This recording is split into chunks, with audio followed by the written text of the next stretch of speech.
Hello विद्यार्थी मित्रों, मेरी यूट्यूब चैनल में आपका स्वागत है। तो विद्यार्थी मित्रों, हमने स्टैंडर्ड 9 हिंदी चैप्टर नंबर 15 दाज्यू जे पाठ विषय हमने 2 वीडियो में आगे पढ़ चुके हैं। अभी चैप्टर को हम आगे देखेंगे। तो मदन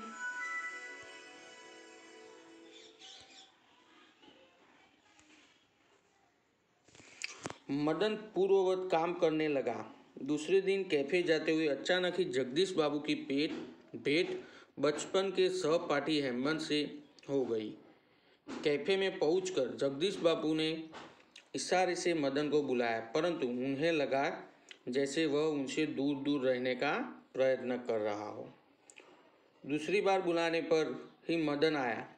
आज उसके मुंह पर वह मुस्कान न थी और न ही उसने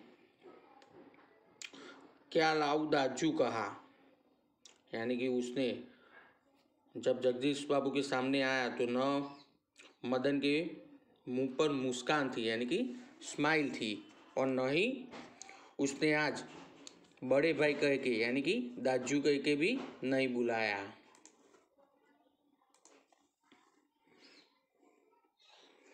स्वयं जगदीश बाबू को ही कहना पड़ा 2 चाय 2 आमलेट, परंतु तब भी लाया दाजू कहने की अपेक्षा लाया साहब कहकर वह चल दिया, मानो दोनों अपरिचित हो गए।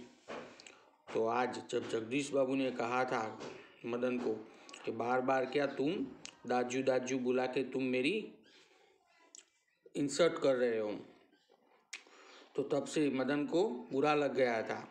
और आज जब जगदीश बाबू फिर से कैफे में आए और उन्होंने दाजू शब्द सुनने के लिए बेकरार थे, पर आज मदन ने न तो मुस्कुराया न तो दाजू बोला।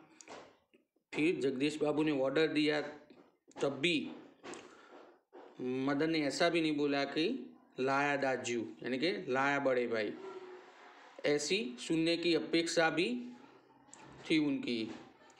पर मदन ने तो क्या बोला, लाया साहब कहकर वो चला गया, मानो दोनों आज फिर से अपरिचित हो गए, यानी कि अनजान हो गए।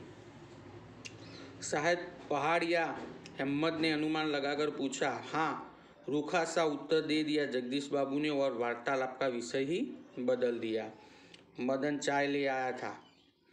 क्या नाम है तुम्हारे लड़के? हेमंत ने अशांत चढ़ाने की गरज से पूछा। कुछ क्षणों के लिए टेबल पर गंभीर मौन छा गया। जगदीश बाबू की आंखें चाय की प्याली पर ही झुकी रह गई। मदन की आंखों के सामने विगत स्मृतियां घूमने लगी। जगदीश बाबू का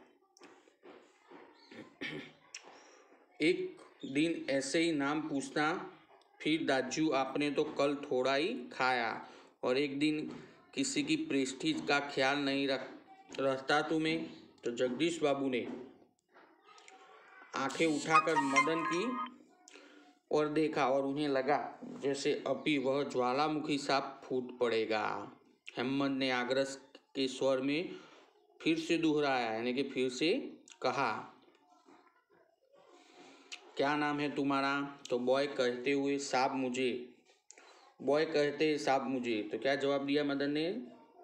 तो साहब मुझे बॉय कहते। संक्षिप्त सा उत्तर देकर वह मुड़ गया, यानी कि फिर वापिस चला गया। आवेश में उसका चेहरा लाल होकर और भी अधिक सुंदर हो गया था।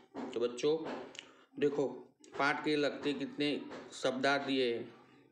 तो सक्काप यानी कि उजली, मीनू यानी कि व्यंजन, सूची, मेनू, मीनू यानी कि मेनू कार्ड होता है वो, निसंग એટલે કે अकेला, जनरश्मय એટલે કે शोरगुल मुक्त, हिम यानी कि बर्फ और ह्यू यानी कि बर्फ, ये पहाड़ी शब्द है ह्यू।